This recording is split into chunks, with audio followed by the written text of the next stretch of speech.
Meanwhile, Business Partners Ltd is reporting today it's invested R1 billion in the growth of small and medium-sized enterprises.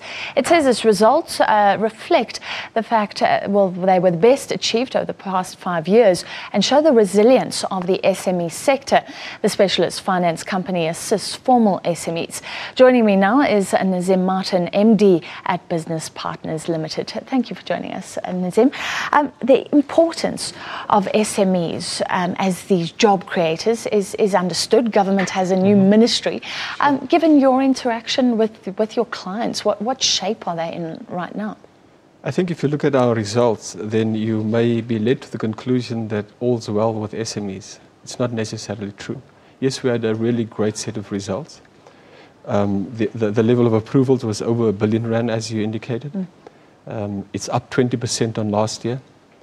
The level of money that we actually paid out advanced was up by 40% on the last year. The number and the rand value of clients in arrears, which is an indication as to the distress that they may be experiencing, dropped considerably in our portfolio.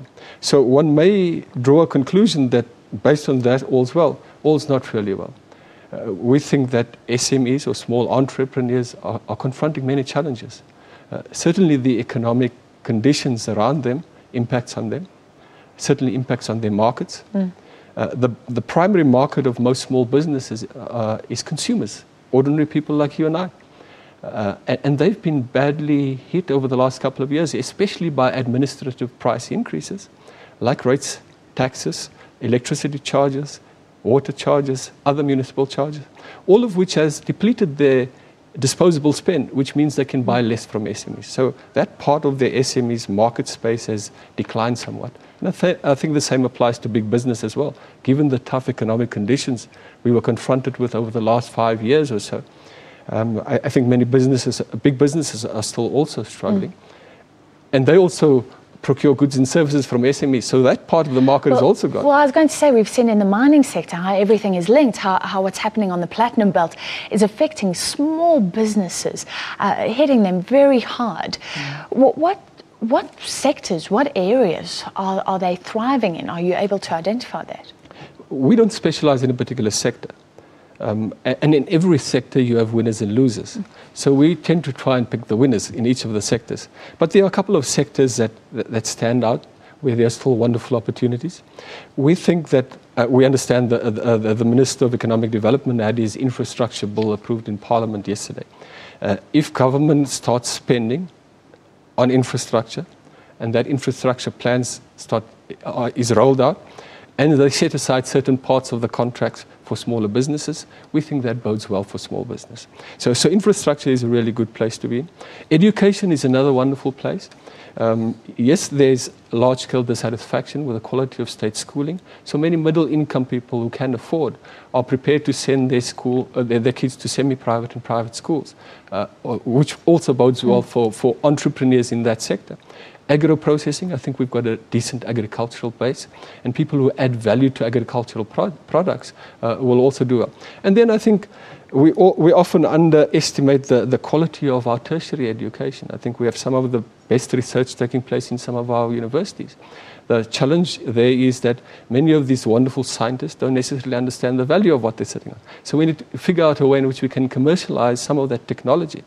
And I think if we do that successfully, then not only will we grow the economy, but we will create lots of businesses and employment opportunities for South Africans. The way you're speaking, it's all about finding the little gaps. And a lot of people say that the successful entrepreneurs actually have a spark or a flair. It's not always the people who just have to go and do something on their own. When you are financing a company, what do you look for? Is there a little formula for success? We have a couple of basic things, and I err on the side of overgeneralizing.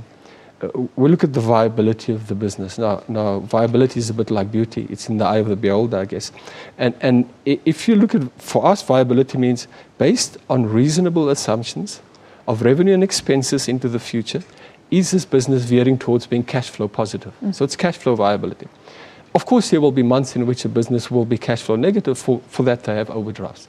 So that's the one dimension. The other one is we look at the entrepreneur. Businesses don't happen, people make them happen. So we look for somebody who has the technical skills to execute the business, the management ability, the entrepreneurial flair, the integrity to repay us when times are tough. We do a thorough, detailed assessment of the entrepreneur. And then we look for a fair deal. If we're expected to take a high risk, we expect to make a high return, and therefore the cost of capital increases to the entrepreneur. And the converse is also true. The lower the risk we take, the lower the return we expect to make, and the lower the cost of capital. Nazeem, we're running out of time, so I want to ask you this. You spoke about the cost increases that are hitting small businesses. We also know red tape has been something that small business complains about over and over again.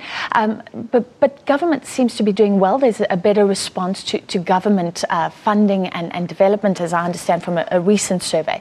If you were the new minister, Lindiwe Zulu, what would your focus be in the sector? Well, first of all, I'd like to congratulate her and wish her well and great wisdom on an probably unenviable task. It's a hard thing. Everybody is expecting everything from small businesses. Sometimes we hold small business out there as the panacea, the cure-all for all the world's ills. Especially for job creation. That's not necessarily true. Of course, they can play a big role. I think the appointment of the minister is an acknowledgement on the part of government that small business play a big role in economic growth and job creation, in entrepreneurship. And also, it's an acknowledgement on the part of government that a disjointed approach, having SMEs served by a whole plethora of government departments, isn't working. So that's a good sign, and we really support the minister in her endeavours to try and fix it up. But if I were the minister, I certainly wouldn't go out and create a brand new bureaucracy. I think that would result in even more red tape, possibly. It's costly, and I don't think the country can afford that.